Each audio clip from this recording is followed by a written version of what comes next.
Hello बच्चों, let's read this question. What question says, when can a vector plus b vector be equals to a vector minus b vector? तो हमें ये दो vectors बताने हैं कि ये कब इक्वल होंगे। तो मैं इस क्वेश्चन से रिलेटेड आपको की कंसेप्ट बता देता हूँ कि इस क्वेश्चन में की कंसेप्ट क्या यूज होएगा।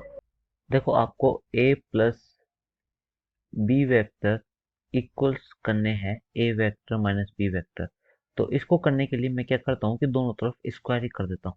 तो जब स्क्वायर करेंगे, दिस इज नथिंग बट दोनों को square, simple A square plus B square plus two A B से खुलेगा। तो फिर हम इसको लिखेंगे A square plus B vector का square plus two A vector dot B vector. ध्यान रखना है कि यहाँ पे ये मैंने डॉट प्रोडक्ट करा है, और सिमिलरली यहाँ पे खुलेगा तो फिर हो जाएगा ए स्क्वायर प्लस बी वेक्टर का square minus two A vector dot B vector.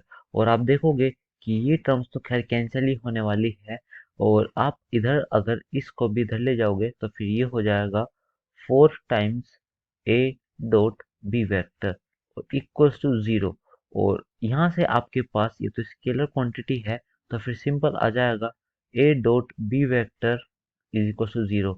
और यहाँ से आपके पास ये A dot B is equal to 0 आया है। दिस इज नथिंग बट ये लिखा हुआ है dot product of A and B is equal to 0। तो ये तभी होता है जब A vector is perpendicular to B vector.